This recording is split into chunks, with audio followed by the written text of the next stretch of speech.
ফুটবলাররা যে এলাকায় যে খ্যাপ খেলছে এটা নিয়ে কিছু বলেন ভাই। আমি না মানে এই খেলার দরকার কি ওনাদের? আচ্ছা, এইটা হচ্ছে দুইটা পার্সপেক্টিভে আপনি দেখেন ভাই। আপনি এখন একটু রেস্ট পেয়েছেন, রেস্ট নেন।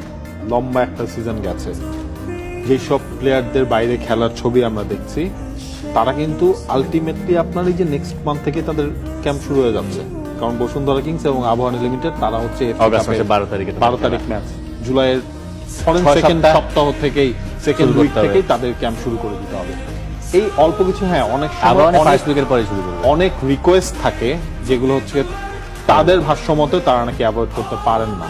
কিন্তু ভাই আপনার এটাও দেখতে হবে যে আপনি একটা ন্যাশনাল অ্যাসেট, আপনি কোথায় যে কি করছেন এখন মানুষ কিন্তু এটা ফলো করে, ঠিক আছে? এখন সেটা দেখে।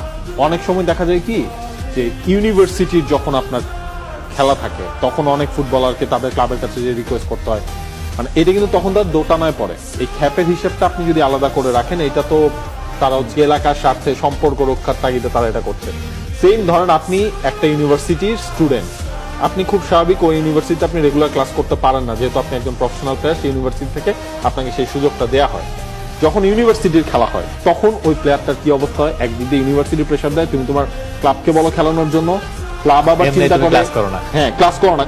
এইটা আপনি কিন্তু ওইখানে আটকা, ঠিক আছে? আপনি ক্লাস করছেন, আপনি শুধু পরীক্ষা দিচ্ছেন, আপনি ইউনিভার্সিটির এই হেল্পটাও করতে পারেন না। মানে মাঝে মাঝে তারাও চিপায় পড়ে।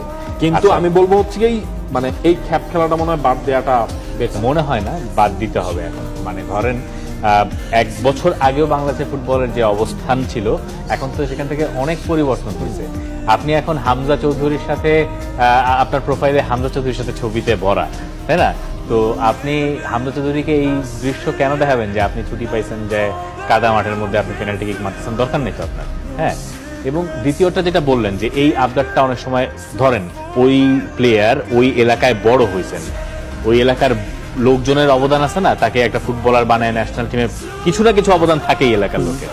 তো সেখান থেকে যখন একটা আবদার আসে যে ভাই আপনি 5 মিনিট খেলে দেন, 10 মিনিট খেলে দেন, আপনাকে দেখতে আসে দর্শক হবে, আমার এই টুর্নামেন্টের টাকাটা হয়তো উঠে যাবে বা একটা জৌলুস বাড়বে, সারা এলাকায় খবর হয়ে যাবে, ওই গ্রাম তো ওই গ্রাম আরো 20 গ্রামে খবর হয়ে যাবে যে এই খেলতে না। তাই হয়। এখন এই অনুরোধটা এতদিন হয়তো মানে না করা যায় নাই, কিন্তু প্রফেশনালিজম বলতে যা বোঝায় সেখানে হচ্ছে আমি এটা ভাই করতে পারবো না।